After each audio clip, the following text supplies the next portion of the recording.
we know we have lots of air conditioning bills coming up very soon. So just thank you to everybody who came, and everybody did a great job. I want to especially thank our merchants. If you look at our sign over there, the merchants that donated to our silent auction just helped us out so much. And thanks to Mary Regan, who talked to a lot of those people. And all of the 74 wonderful things you saw up here at the silent auction last night were donated by Marcella Henneke, who just did a great job for us, so we thank her. Okay. I just want to remind you that next week, Don Wentworth will be giving Brownback lunch. He will be talking about the mystery stone, the cemetery marker that's been upstairs for a while, the fascinating story, we don't know all the answers yet, where it came from and where it's going to go, and a lot about the Littlefield family. Moses Littlefield, whose tombstone it was a drummer boy in the War of 1812. He was buried on the Littlefield farm near Andrew, and he's now in the Andrew Cemetery, where that stone will go. So that's going to be a really good Brownback lunch next week, so don't forget that. And now, I'd like to turn the time over to Nancy Johnson for our wonderful hat program. And Nancy's done such a great amount of work on this. It's going to be tremendous. And we're excited because we haven't been able to feature the hats in our Historical Society hat collection for a very long time. And so she's going to do that for us. So thank you very much. Everyone enjoyed the music last night, a band played. Oh, thank you so much. Do you know, I almost couldn't get her to stop and go eat. I had to go over 3 times and say, Ann. Once a ham, always a ham. I know the feeling. Well, thank you, Bonnie. Can you all hear me? Is this going right? It is turned on. There you go. Yeah, but I don't have a belt. We'll see. If it doesn't work, I'll stay. Anyway, thank you for coming today. Get closer? Yeah, that helps, that helps. Okay, I just want to be able to move. So, many of you might, now tell me if you can't hear, seriously. Many of you maybe knew my grandmother, Alice Cornelius. She started doing hats and collecting hats in the early 70s. And she did a lot of hat shows, so I inherited all of her hats, and I've done some hat shows as well. However, I was dying to know what the Historical Society had for hats. You know, and I found a few that maybe I'll keep. No. But, so I went digging around in them to do this. These are the Historical Society hats. They are not mine. So, I've got the stories and things that go with mine I won't be telling today, but we're going more into the history of hats. So I had a lot of fun. I spent a lot of hours doing research. So it's just been a labor of love and a lot of fun. Okay, so we're going to start right off with the 1800s, but I have a couple models who will kind of put on the hats and walk around with them, and one of them is Barb Mayberry and Karen Ganser. Karen is trained by my grandmother, right, Karen? Well, as well as Karen can be trained. Well, that's a first. You want to come on up? She told me earlier that when my grandmother would go do a hat show, she'd call Karen and take her along. So anyway, we're going to bring Karen up because she has a good head for hats. And so does Barb. And Barb's been brave enough to wear hats for programs too, so that's pretty exciting. So I'm just thrilled that they're willing to help out. This, huh? You have a choice. We're going to start out and go by decade, and when I initially went through everything, I pulled about 70 hats, 75 hats, and that's just too many for a program, so I had to cut 20, and that was painful. But we have spring hats, and you can see through the ages, they were all black down there, and up here they're getting pretty colorful and wild. So in the Victorian era, had, it's like 1840 to 1901. That is the reign of Queen Victoria of England, and most of them were bonnets. And some of them were very frilly and ornate, and some of them were everyday, and anywhere in between. So they were very wide brimmed, and then they got smaller as time went on. So we're just going to start down here with this slatted sunbonnet. Okay. It's a poke bonnet. It comes out the end here, and I would hate it to have lived then. it's got wood slats so they would hold out, and it also took away your sideways view, so I suppose you could focus better. But if you want to just, I don't know if you can walk around or not, at least across the front. Okay, so there's wood in them, and this is made out of cotton, and I'm sure it was for every day, and there are ties to go underneath. So there it is. You focused on your work. Yes, because you know, men probably thought women couldn't focus. And I have on here different information if you could read fast. But anyway, these are some other bonnets that were there. They're the poke bonnets with the back to accommodate the hair. Okay, and then this one.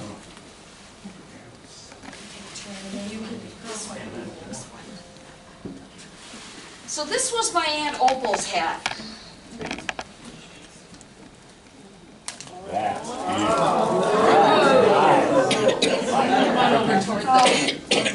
Okay, this one had much longer feathers here. They're broken off, which happens a lot with feathers. Aunt Opal was born in 1882. She was my grandmother's older sister. Eva, Iva, Opal, Daisy, Alice, and Ruth with a couple, Ruth and Alice with a couple brothers thrown in there. But a lot of stories. Now, if you look at this lining here, you can see, and just walk across the front, that it's gathered in the center, and they're cloth, and they're usually put together by hand. There's a wire frame under here, and I have another hat that can actually show that a little better. But this hat is really, it's just stunning. It's got little black flowers with gold in them. Okay, so the bonnet. This is a pancake bonnet. Oh, there's lots of pretty ones. I would try and tie that. But this bonnet goes back like this. It could go forward like this. Does anybody remember any pictures of it? The ties are shredded, which happens a lot with silk ties. Silk was not that strong when it's totally always worked at. It has lace on the bottom, or on the top, that has wire in it. So I think they probably stood up. It's got bows, you know, like this. So I'm thinking that it stood up pretty high. I've got this other picture here of the same kind of hat. I think it more goes like this. But just an idea of it. It has more starch in it, starchy. It was in the 1890s, at the turn of the century. A lot of times you remember seeing these in the westerns, the old westerns. They had those fantastic Gunsmoke, John Wayne movies. Okay, the straw flat black, the straw hat here. Oh, look. Okay, this hat is kind of falling apart. It's a straw hat with braids of straw going around with green straw on the outside. It has a little liner, and I think it's sewn in there, but it's also gathered in the middle. $2.15. And I think it was probably an everyday one, because this is that packaging tape, or packaging string that's many cotton string. Okay. I don't know if you can get it on there. We'll just put it in the back. And everything was always worn to the right. Just And then it would be held on by the strings. But the fact that it's straw and it has an everyday string indicates that maybe it was worn a lot. I'm heading towards me, okay. And it has 4 velvet ribbons on it. There you go. What did she used to say?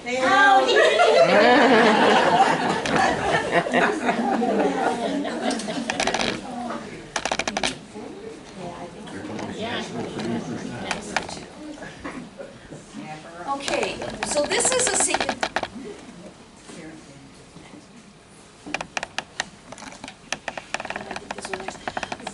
But this is this one will be okay, this has sequins, and sequins were not widely used. They were made of metal way back in ancient Egypt and that kind of thing. But then, in the 1800s, they invented celluloid and they were able to make sequins. So I personally have not seen that many sequin hats that old. Not that I've seen a lot of them because, well, they're in 1800s. But they were used more after 1922, and in the 30s they were more readily available. But that's just a spectacular hat. Okay, this hat was donated by Sarah Jones. She's living in her grandparents' house and the attic is full. I'm just going to set this up. Well, I think maybe I'll just hold it. Yeah, the poor baby. This was a baby hat, and I'm not sure how it goes exactly, but it could go like this. Aww. Or it could go like this.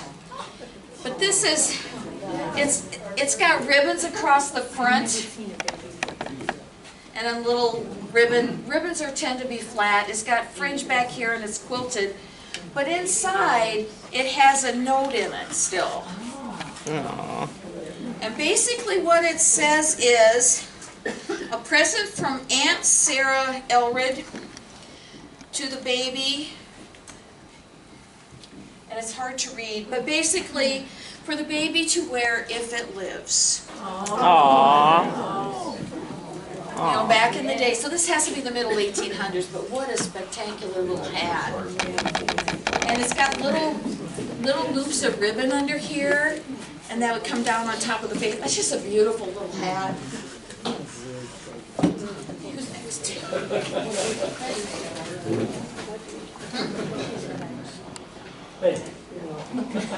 I don't know why, maybe I beat it back. Too big a head. Well, it's a miniature hat. If this is a smaller hat, oh, and with it, I didn't bring it over, but this is a little boy's hat. And I mainly just took a picture of it because I have one similar, but I don't have it. I gave it to Chris because Will wore it in a picture. But this is okay. We're switching over to 1900 to 1919. This would have been the Edwardian era.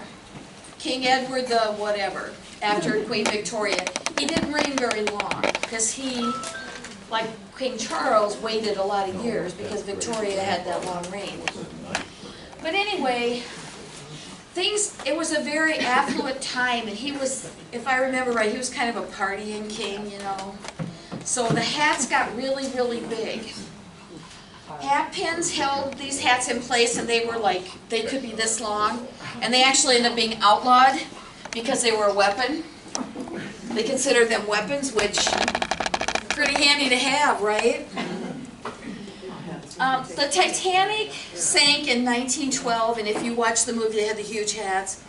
And when the Titanic sank, that's when the hats started getting a little smaller. Okay? You think they keep them afloat? It didn't work, did it? Also, in 1918, the Migratory Bird Act was enforced. That's because they used live birds on Edwardian hats. Or not live, real. And bird feathers and wings, and it was crazy.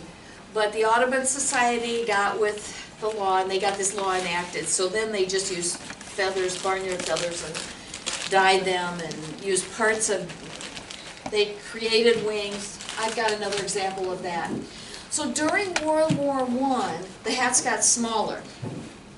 because war materials were scarce, and anybody who wore an elaborate hat were thought to think more of themselves than the war effort. So Art Deco became popular, and if you think of the Chrysler Building in New York City, we also have Frank Lloyd Wright with his clean lines and his prairie houses that blended into the background. The arts and crafts movement with the Stickley furniture, arts and crafts houses like the Gamble House, they had really fantastic, top quality craftsmanship. It was made of wood with built-in furniture and all polished and carved and beautiful. So it was more simple, but more attention to that detail. So craftsmanship was key in the end of after the Titanic. These are the 1910 hats that were very large. These hats are really hard to find today. Number one, if you do find them, they shouldn't be in good condition. They won't be because they're old and the materials disintegrate. Also, they would take the hats apart to make new hats. So if you find one of these original, it should be a little bit worn, and treasure it, because we don't have any of those here. These are some Maquoketa girls that were out on the town. This is Edith Harrison Broderston, Muriel Martin Botkin, Louise Martin Mayolfi, and somebody that we don't know who that is. Does anybody know who that is? Don't they look like they were having fun? But you notice they're still black. Black hats were... Okay, now we come to the bicorn hat or the pirate hat. Yeah, that's that one. So it has a very small crown in it, and it would be held on by a hat pin, I'm sure. And it would, I believe it would come on like this. Yes, it is rakish, yes. Yeah. I don't know what rakish is, but a little bit. A little bit of a scoundrel. Oh. Well, I guess knowing that bunch back there, They would know. Yeah. So it has it usually, the bicorn or the tricorn became popular with the Three Musketeers, and it was a shape that wasn't round. So women wanted that all over. This one has a pin on the front. That's kind of unusual as well. Yeah, but it folded up. Some of them were more plain in the front. There are many variations. Okay, so then we have this asymmetric purple one.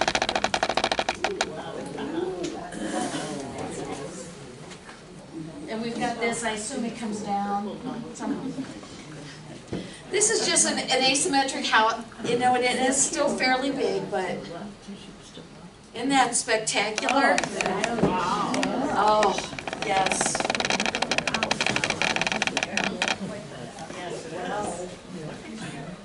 Then we have an Edwardian small hat.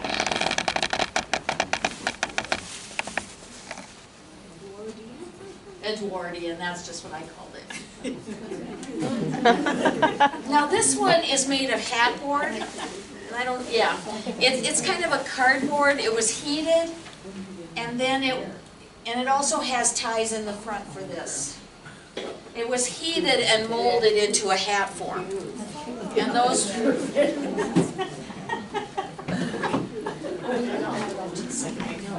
There you go. Yeah.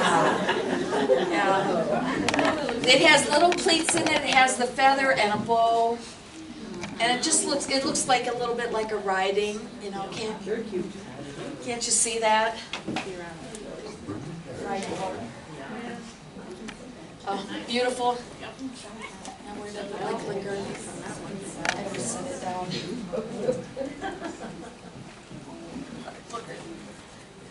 All right, so this is a beaver hat.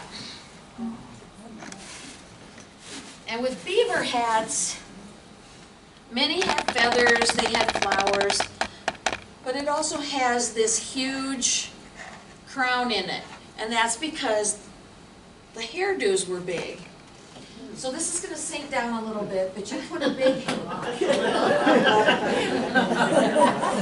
it's made out of beaver fur. Have I got the right?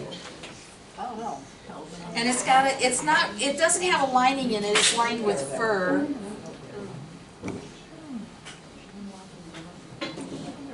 Oh, yes. So it would be like up here with all those curls up there. And when they were doing the big ones, they had hair pieces, like long, a rat to wind their hair around. They might have an extra hairball to put back here. They may have something that goes up here. There was no hairspray in those days. So that's how they actually put hat forms in there.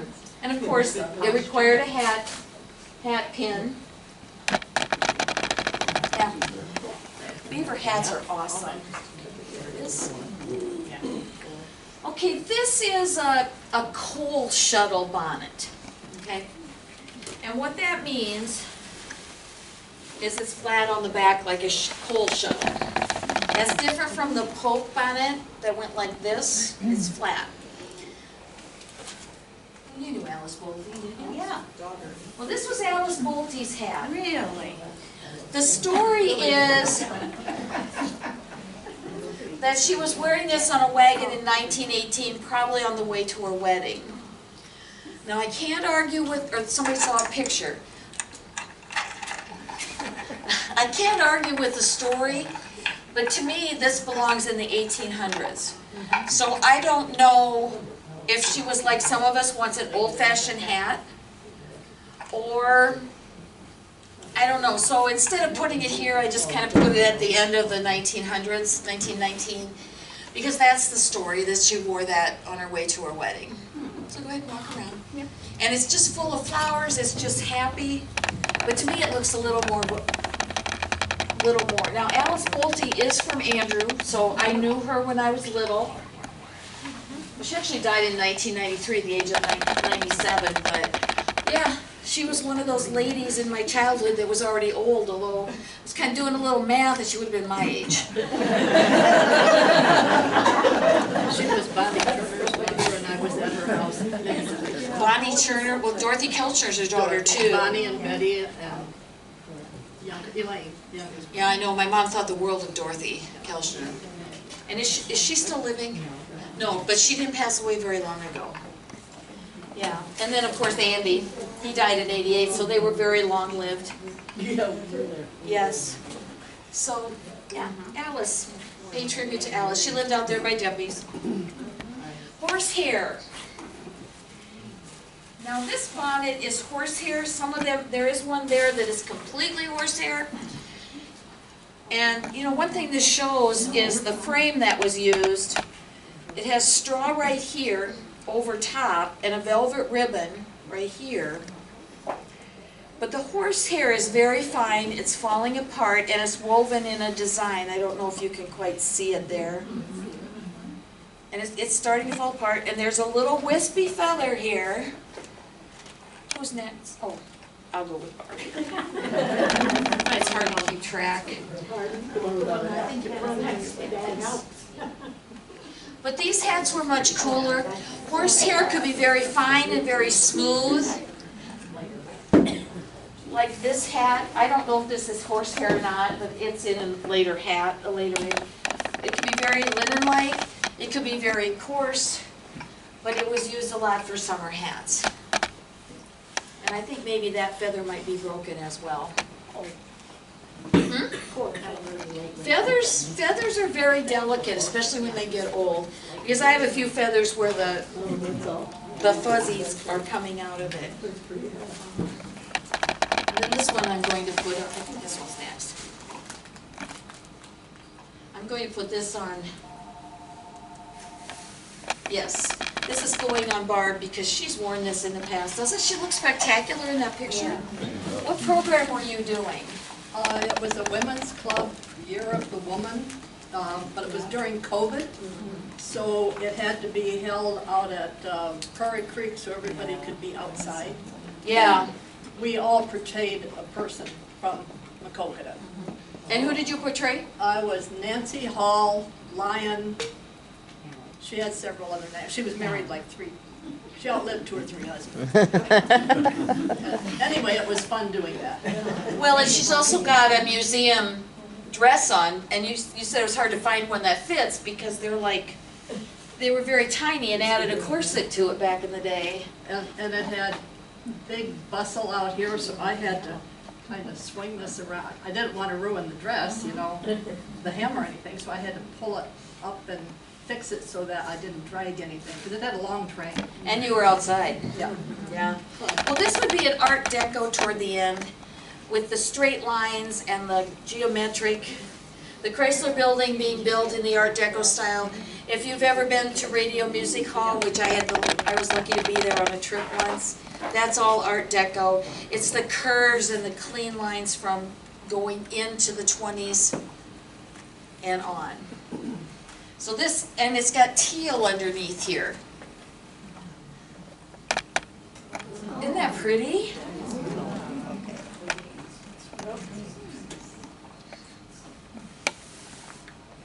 Go backwards. And then we have here a doll hat, which is not really a doll, it was just small. But, you know, you barely get your feet. And then the lining's starting to come apart. It was gathered in the center. So,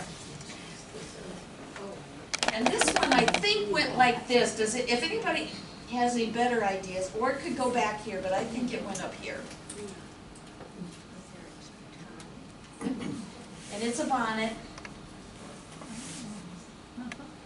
So again, I'm not particularly sure of the ages, so I had to go with different clues of what they are. So you have to kind of take this all with a little grain of salt. I did the best I could. Yeah, so pretty.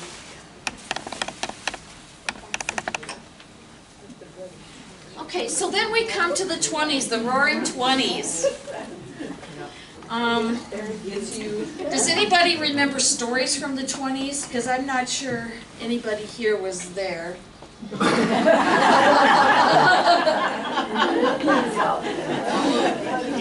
But my grandmother was a teenager in the 20s. She was born in 1905, and she was a teenager, and she wasn't a flapper, but she definitely was full of life. She had a ukulele, and she taught me how to do the Charleston. Her wedding dress was kind of a longer waisted green, beautiful dress, which we never did find when she died, which I was really disappointed in that. But the hats started getting closer, okay? They started getting closer to the head.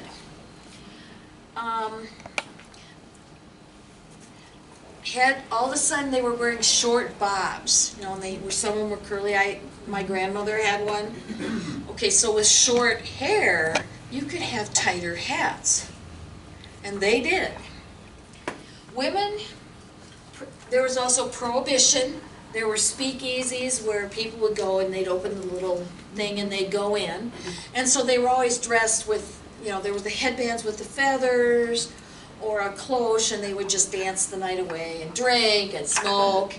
Now, that was pretty racy for women back then, and not all were flappers. But that was kind of where the culture was going in 1920. Because women got the right to vote in 1920, so there was a new freedom that was happening.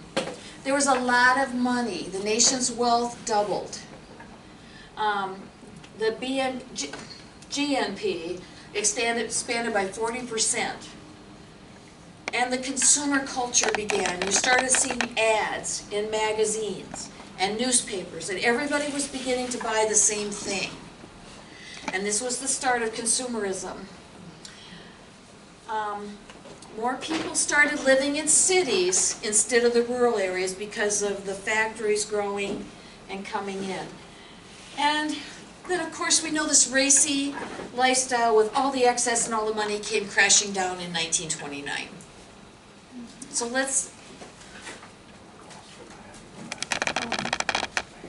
anyway, it's the same hat many ways.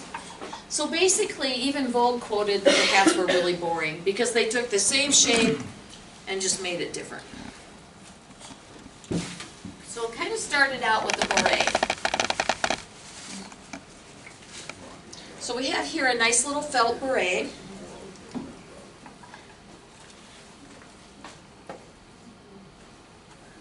And see, it's already getting smaller, and it's made out of felt. It has little strings here. Go to the right. Oh, forgot to talk about that. It's not a beret, it's a tam. The tam of Shanner became, the beret I did not bring. That's on the next one. So if we go back here, Louise Mayolfi was Maquoketa's milliner. There are many millinery shops, but she was one of the Martin families. She was part of the Carson family through relatives. So she had this millinery shop where she would get the base, I assume, and then she would make hats. She moved around a lot, but I think in the 1950s she was on South Main 204. Do you remember her? Pretty nice hats. You were little. And Thelma remembers in 1950, we were talking about this. But it was right there next to the, you know, the Copper Cardinal, and then you have the ice cream store, and then she would have been next door to that. Yeah, she did donate many hats. I have, and I'm not sure which ones they are for sure, but I do have one for sure. So look at how stylish she is. So then we have the beret. I did not, somehow I missed bringing this one over. But with the beret, it's soft, same with a tam, and it kind of billows out. This is a little flatter, but it just has a single carnation type flower on it. It's really kind of a nice little hat. But the beret was at its peak in 1928 in Paris. And of course it takes time for things to filter across the ocean, and even longer to filter to the Midwest. It had an Eva May label. Okay. Then we have a bucket hat. And this is when they started getting, come on over. This is when they started getting a little smaller. A bucket hat typically has a brim that's 2 or 3 inches around, but it went flat in the back. You see the line on that? And the inside of this is shredding. A lot of times your silk linings would shred. And so it just came on straight. There goes my ear.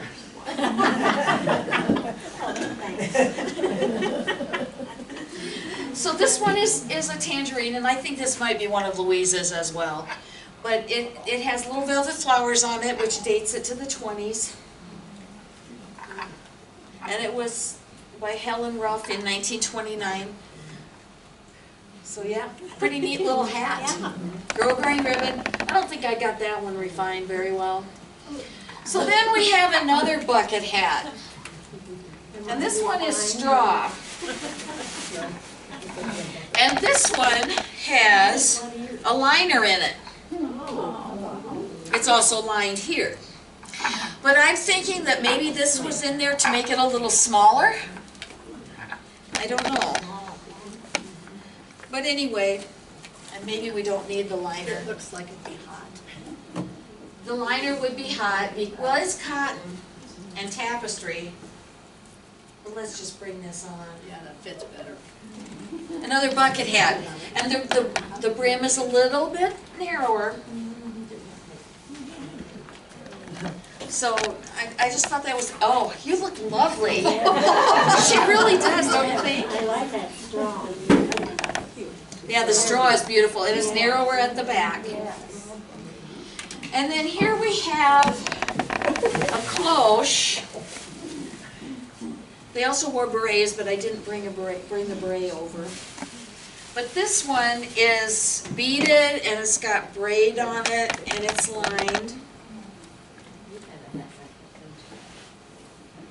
And again, it's getting softer. Now, I'm guessing this is probably faded. But this would have been an absolutely spectacular hat back in 1929.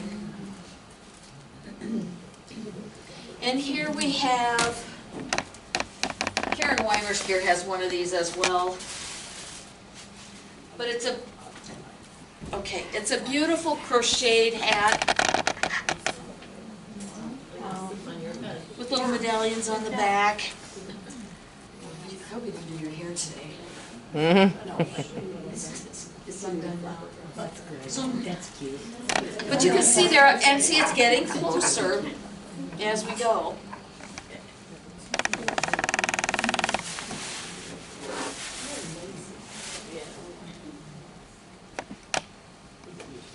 This one has a Lyman label, for whatever that really means. But this one goes to the side. Oh. She looks beautiful. Oh, thank you. I don't know if you would have probably bought that color yourself, but You don't think? no, it's not the greatest color for you. But think about what a hat can do. I mean, your hair, you can just... Yeah. Like a hat on. That's what it looks like. Yeah. So these clothes were so tight to the head that they had to glue or sew. I mean, they didn't have any lining in them, and you didn't want them to be painful. And oftentimes they would paint a hat for the next season instead of buying a new hat, and they get different decorations and make a new hat. That is why so many do not exist anymore, is they were just redone.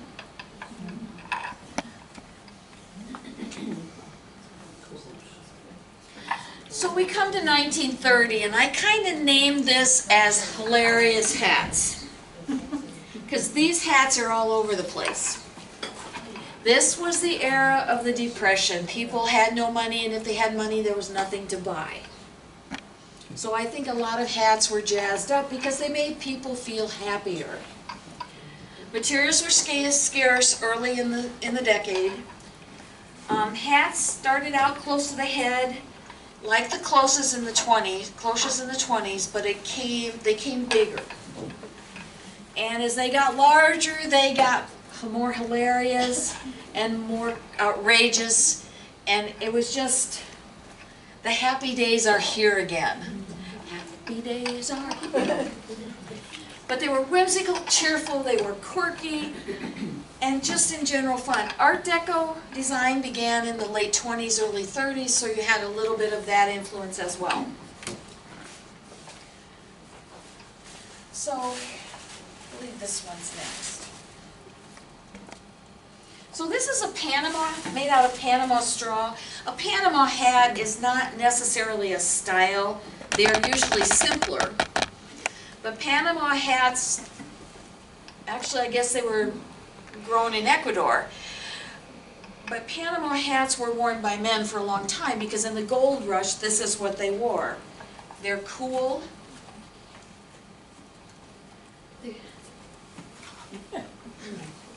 They're cooler, and they held the sun out well for the men in the gold rush. So men were wearing Panama hats. But in 1906, President Teddy Roosevelt wore that one when he made his trip down to the Panama Canal when it was being constructed. So then in 1934, we started coming up with a women's version. So women started wearing Panama hats. So this would be about 1934, somewhere in there. Also, hats were not lined anymore.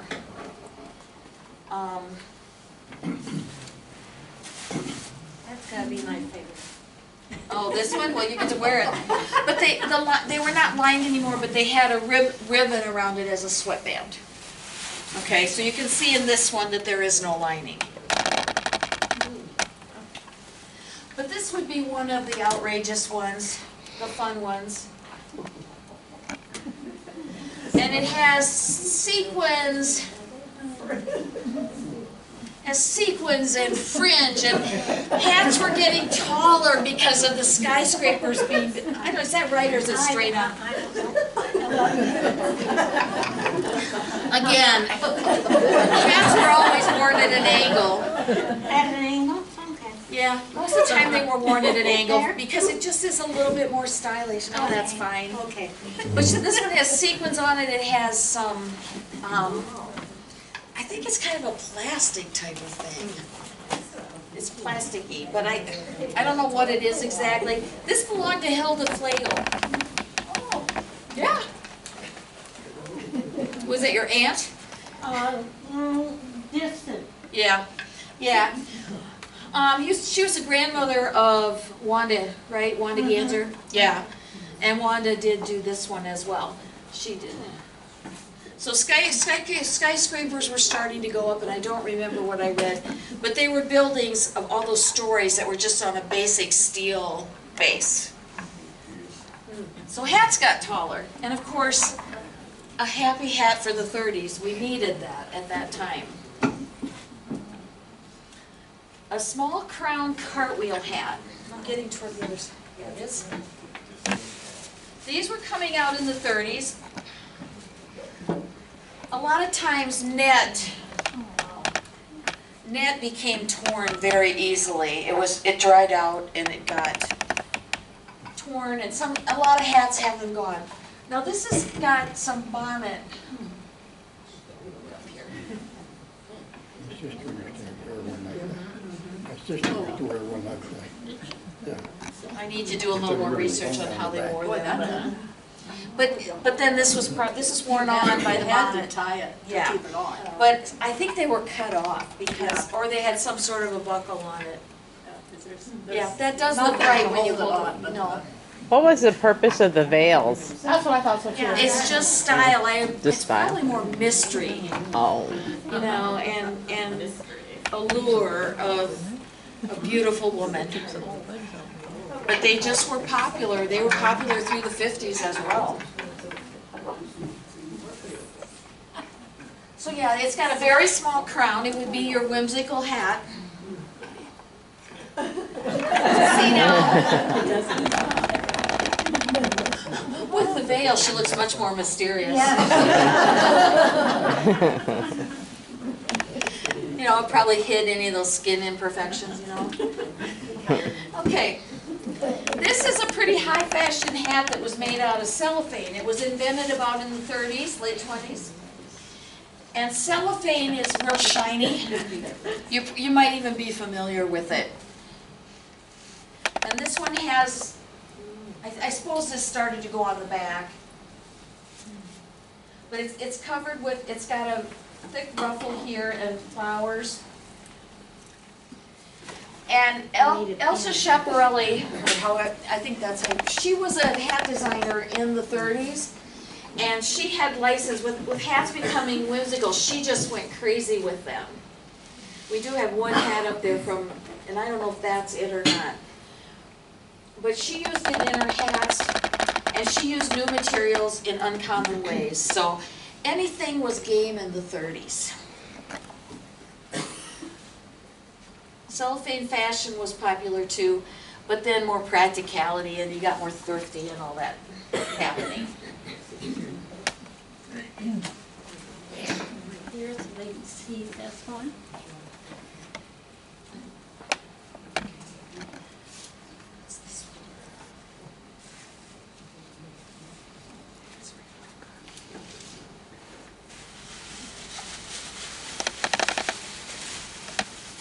Okay, one thing that, this one has a little crown in the center, so that's probably getting later in the 30s.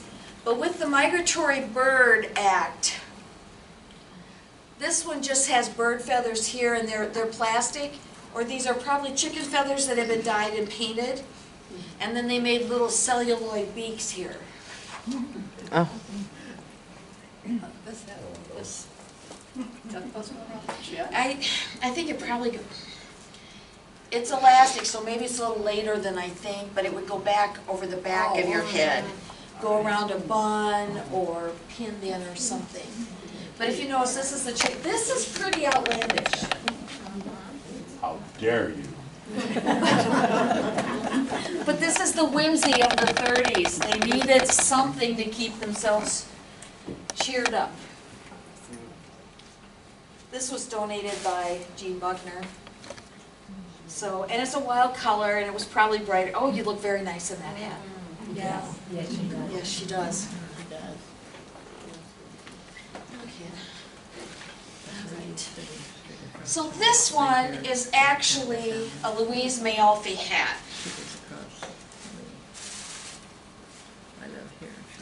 And who is she? Joe Martin's sister. She's Joe Martin's sister who ran the millinery shop for 35 years. It is, oh, this one was $5, no, $2.50. Sorry. This has a Lyman label in it, but she donated this hat. It may be more early 30s, I'm not sure, because it's the more cloche look.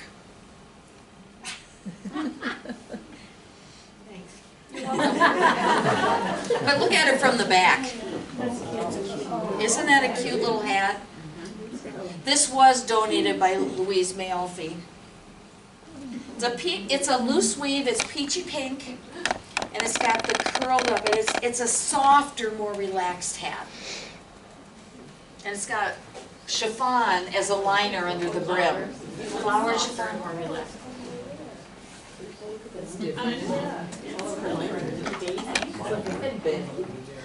Okay, so then we move into the 40s. And in the 40s, they started bringing styles of hat from everywhere. The old styles from the Victorian all the way up through the 30s, they came back in a new, modern way. So this was the time of World War II. Hats were not rationed, but they had a luxury tax on them of 33% because they were considered a luxury during the war. Materials were scarce, of course, and there were no frills, so they would reuse things to make them. And so this is where I think a lot of those older hats went as well. They were used to uplift women's spirits because a lot of their husbands, sons, fathers, they were gone to war. The greatest generation. And so they were not always worn. It was starting to become that a nice hairstyle did not need to be covered up anymore. But they were always worn in the evenings. They were always worn to church all the way up to the 60s. So a great variety of hat styles are there, and there are so many. Okay. Started out a little bit by the snoods. Snood, I think. But they were just, I don't know if you can see them, it's got some cross stitch on it, and then this net that would go around a bun in the back. Like this. Okay. This one was donated by Paul Pamke. It could hide dirty hair. It could keep the hair out of the face. Some of them were bigger and actually came down the back. The other one was donated by Robert Dias from the Dias Brady collection. I know Robert Dias, but I don't know about their collection of hats. Okay, so and they made these at home, and they are simple. I mean, this makes sense with the war.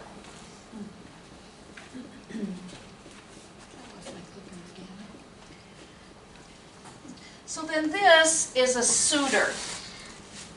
They would bring men's hats, and if you look at it, it's got a wider crown than the bottom of the crown.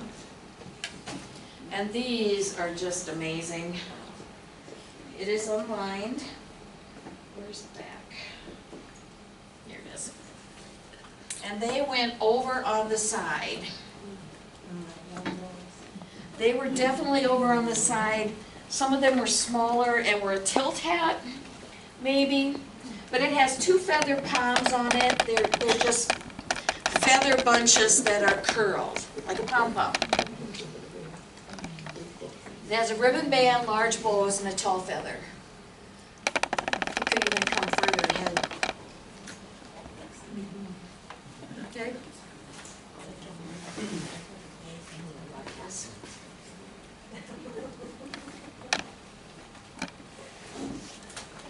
So then we have a military fedora, and as I was looking at this when I packed up, I realized that picture's backwards. Because I have one that is similar to this, except the front is a military. But what you found during World War II is military influence. So I thought this was the front. And I wasn't paying attention. Turns out it's the back. Nice on you, Nancy. I like this color a lot. It goes with my outfit, yeah. Anyway, but you know, you put it like this, and I think it looks good there too. You know, kind of. So it's not really a military influence, but you can see that, wait a minute, I'm over here.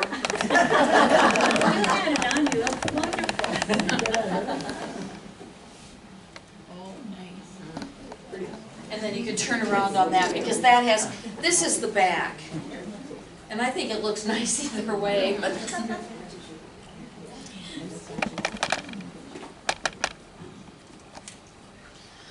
Okay, then we had hair flowers, and in the 40s, we started with these rings on the back. And the rings would go, let's see what you got. Look ahead. Oh, beautiful. And the ring in the back would go probably underneath the hair and be hidden. But there were some that had a design, a felt hat might have a felt design on the back too. Doesn't that look like a mother of the bride? Yeah. I think it does.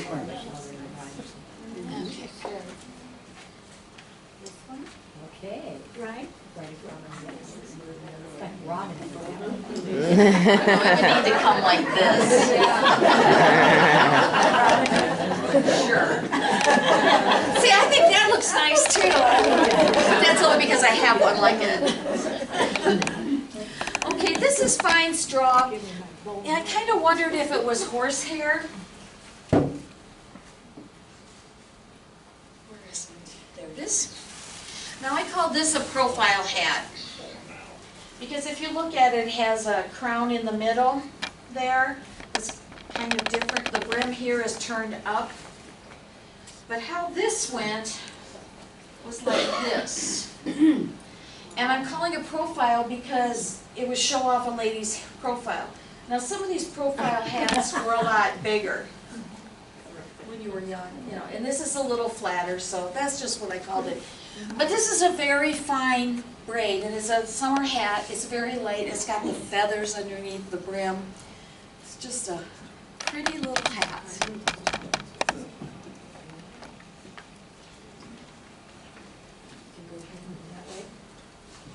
And then we have a 40s pillbox hat. There weren't many pillboxes in the 40s. But they had a lot of hats that had fringe on the back or some sort of a cascade. It kind of looks like a vest.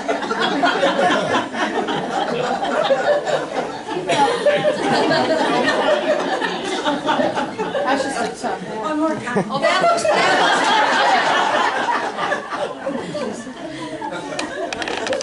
See, I don't have my grandmother to show me how they should have been. With my own, I can do that. I don't have one of those, but in the 40s, it's kind of a 40s version of a small pillbox. Probably more toward the end of the 40s, I would guess. I remember that when they used to go into ponytail. Yeah, it is. I mean, there would be big bunches in that, which I have one like that. This one was donated by Sharon Wichelow, and it was Marie Reistoffer, and do a lot of you know Marie? Oh, maybe not. Maxine. I'm sorry. Because I knew Maxine from yoga.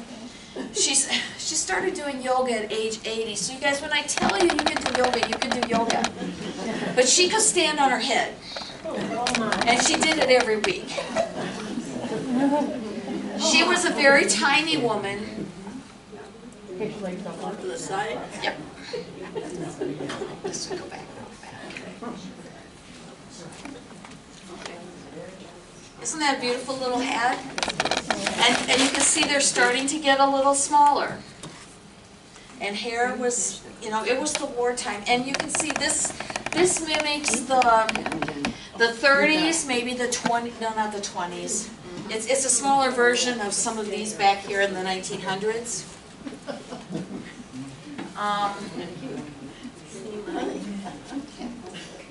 So also then we have this, I called it a halo hat. I'm not so sure on second look, but a halo hat, and this has a beautiful ribbon back to it, which makes it the 40s. But a halo hat would go like this, and it would show your face, but I'm not so sure. This is more of a little doll hat, I think. And it has, I think it has a net bow on it, so it probably came down even further. So whose turn is it? We have to wait to be fair about this. Isn't that beautiful? I would think, this seems like a younger woman hat. But I really don't know. That would go around the back, I think. Okay. Around your nice little, Oh, and you had a bun. if you had a bun or pinned it in. But this one would be decorative. Okay, I got you. Whereas you wouldn't be hiding elastic, you would be showing the rib. Oh yes, that's beautiful. That's beautiful. And it has the sweatband here. And a pleated grosgrain ribbon around the edge.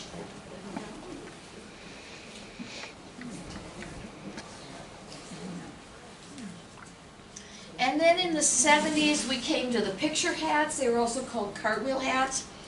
And we began to see little, they aren't really clips, but they're formed to stay on your head. So this is a pleated velvet. It's velvet, but it looks more spring, but it probably is all season. There we go. Isn't that amazing? That is a beautiful hat. It goes with your outfit. Yes, it does. It does. See, I can't see. It's about beauty. It's not about being able to see. And here we have another cartwheel hat with the downturned brim. It's not really a lampshade hat. And it has,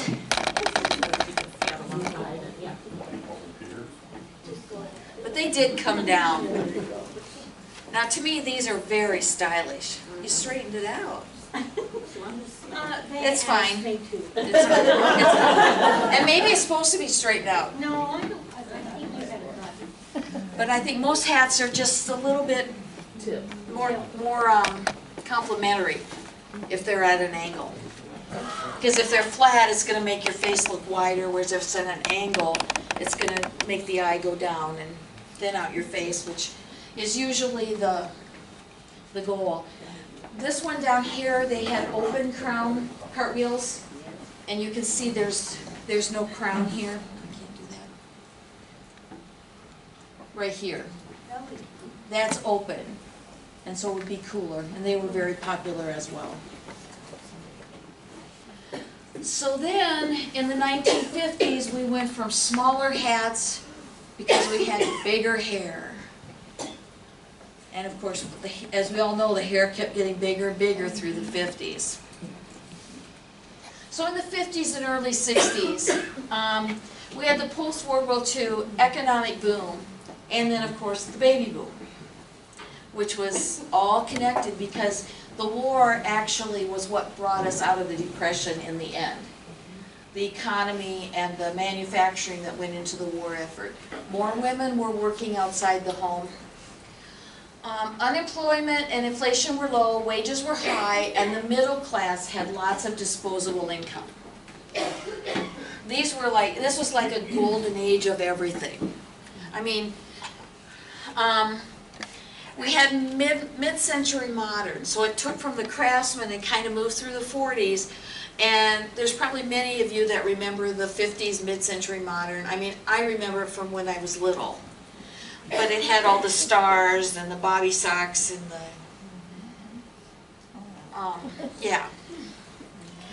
It had the little stars, and it had aqua pink and gray and black were the main colors. Yeah, I'm not a fan of that, but it's highly collectible today and very stylish, and mid-century modern homes are just selling like hotcakes. People are into that decor today. Campbell's Soup created the first casserole, and it might have been green bean casserole. Tang was developed. So you're seeing the beginning of processed foods. Betty Crocker came out with her first cake mix. And what this did was it freed up women to do other things. TV dinners came out, Swanson's TV dinners. We ate TV dinners when Mom had to go to a meeting. And sometimes even on TV trays in front of the TV. That was a big deal. Nobody was worried about health. They cooked with lots of butter and lots of sugar, and And those rich casseroles that we all remember our grandmothers making, our mothers making. You didn't have to worry about anything. People were beginning to move out of the cities and into the suburbs, which brought along the ranch houses, which really didn't come till the 70s. But that was the start of bigger lawns. Televisions and magazines at this point were encouraging women to stay home and raise their families. There was a lot of pressure on women to do that, but on the other hand, they had all these cake mixes and they could put a dinner in the oven and come back later. So, you know, you can see the women's movement starting to brew here when they're saying you have to stay home and raise your children. And I still think that's ideal, if you are the type of person who wants to do that. I mean, yeah, that's for another thing. But the 60s then brought the rebellion and the hippie stages and the women's rights movement and everything. The 50s were the golden age of the family, and then the 60s just came in and started turning all of that over. And everybody was rethinking life. But we're not here for a history lesson here. The civil rights movement began to go on in the 60s. Women's rights came up, and Woodstock and the changes in culture with hippies with the long straight hair. And then, of course, we had the big beehive hairdos, and then hats slowly went away. So this takes us closer to the end of our hats, but we still have the 50s. No, this is a culotte. This was donated by Wanda Ganser. And I think it was made for one of their children's weddings. I know you did. But see how small that is now? This is a handmade hat, and I guess she had a yellow dress to go with it. Oh, she would. Do you remember it? No, you wouldn't remember it. But she was fashionable. Wanda was? Oh, I bet she did. And this is showing age. I imagine it was a little jauntier, a little bit more pressed up. But boy. It was beautiful. Hats began to be worn straight on and not so much at an angle. Then we had the toques. And a toque is brimless. Now we've had toques throughout, but this is the first one I brought out. But a toque, think of a chef's hat where it's straight down and then across. Not the poofy one, the straight one. Let's go look at this. Does that look right, or does it? Yeah. Yeah, that looks right. So there's no brim on it, it's just straight down. It's not a pillbox, and it could be rounded, but a pillbox is straight. This is, if you look on the side, it actually comes down. It was popular in the 1890s and in the Renaissance, and these styles just keep coming back. And they often have laces, beading, and feathers. Which is this one. Definitely different. Oh, this is spectacular. And this will, I'm going to put this on Karen because I think it'll go great with her hair. Look at the swirl design on that. Can you see that? Coralie, styled by Coralie. But the artistry in those feathers, and these would have been dyed feathers. Looks good on her. Oh, with the white hair, oh, beautiful. And then we came to a casque, and the casque is like a little helmet. It's a spin-off from the culotte in the 20s.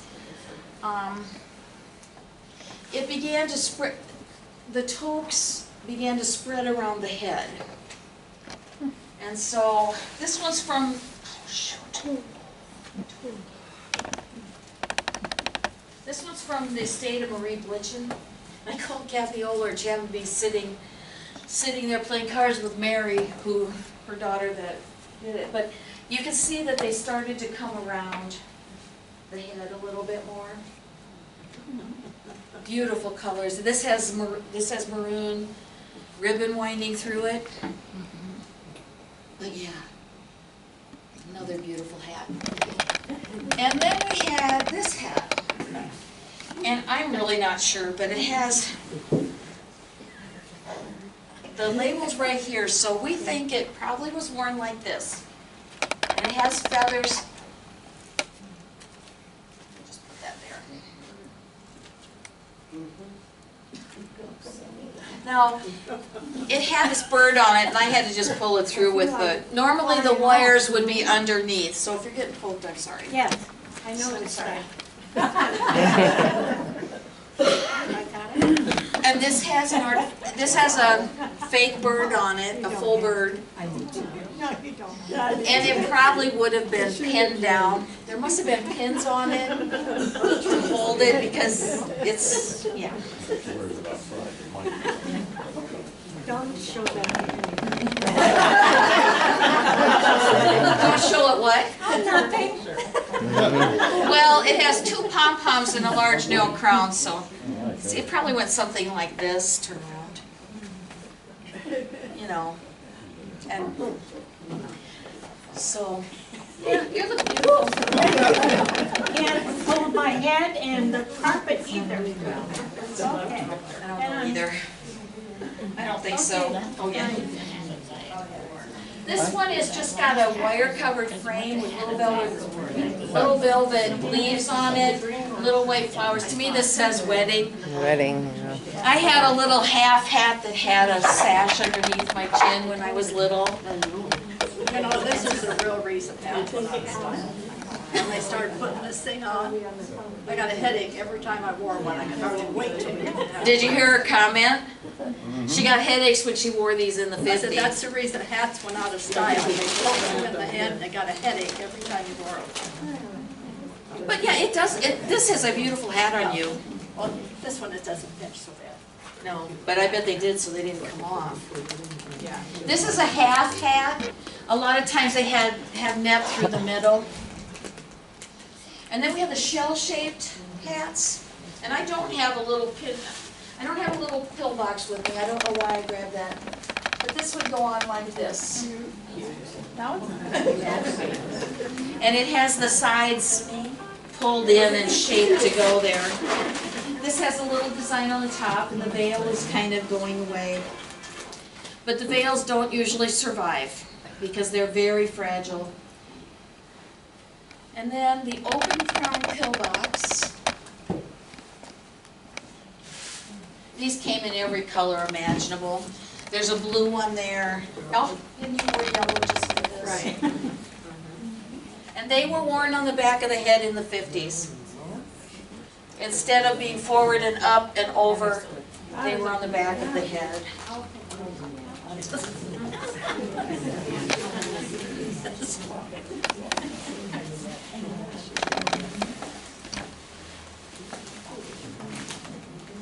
Okay, I'll just read this.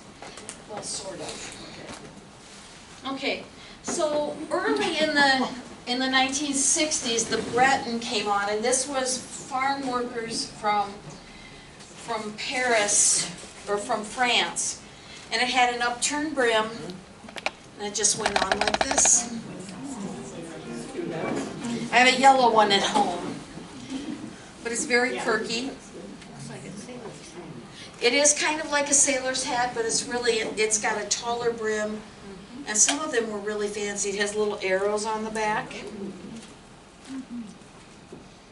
And then where did I set those other 60s ones? Here they are. And then, hats got a little crazy in the early 60s. Oops. Okay, so this is a toque. This is a taller toque that came down.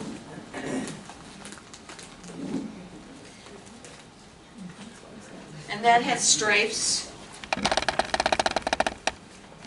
And you can put yours on. You got it right?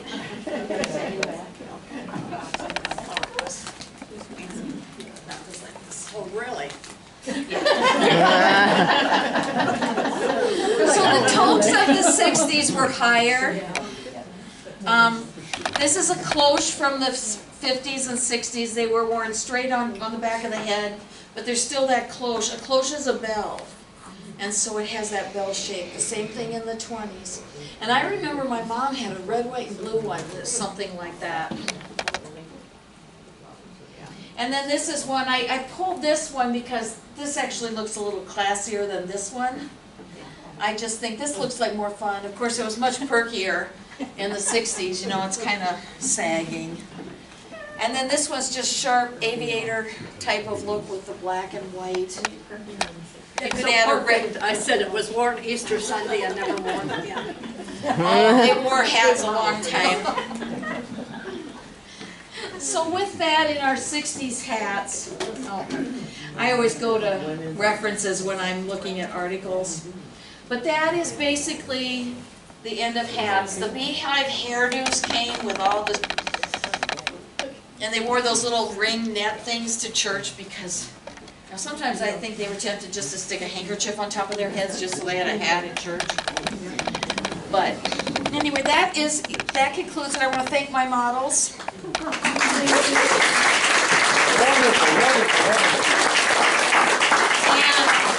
think they said that the story. We have one more story. Shirley has a story about the hat she's wearing. The birthday girl. Does she have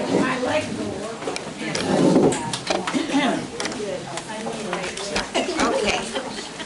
I made my hat and vest out of 4 placemats that I bought at Goodwill. I had gone in Goodwill. Oh, I've got a pretty big mouth. I had gone into Goodwill looking around, and they had a table with a bunch of linens on it, and they had 4 placemats rolled up, marked $1. And something about the black with the gold and silver print caught my eye, and I thought, couldn't use them for placemats. My dishes would look ridiculous with them. But something, I walked away and looked at a couple other things, but I kept going back, and I finally thought, oh, for $1, I'll just buy it. So I took them home and I set them on the dining room table where I would see them every time I walked by. And after a couple days, it came to me. I bet there's enough material in there to make a hat and a vest. So, I have a hat and a vest for $1.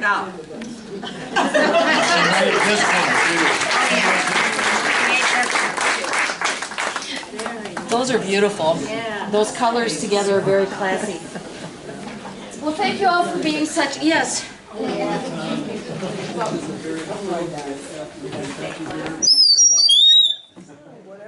I'm sorry. Okay.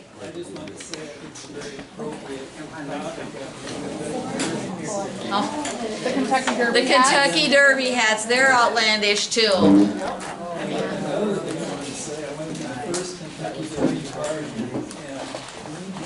At the garage door, had a big TV, and all the men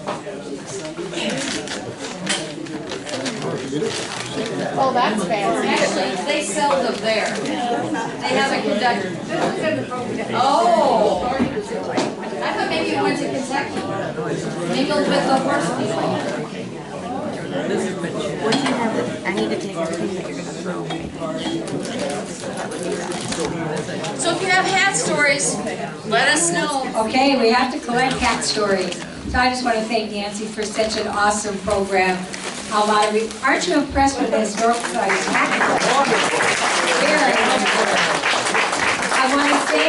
I too want to thank her 2 models, Barbara and Karen, and we're going to contact their grandchildren because this will be on YouTube, and they can all see it. They did not know they were going to do this when they came today, so they were good sports. Thank you very much. Yes, thank you so much. Over there we have goodies for sale back here. Pasta dishes to put in your freezer as part of our fundraiser last night. Thank you. And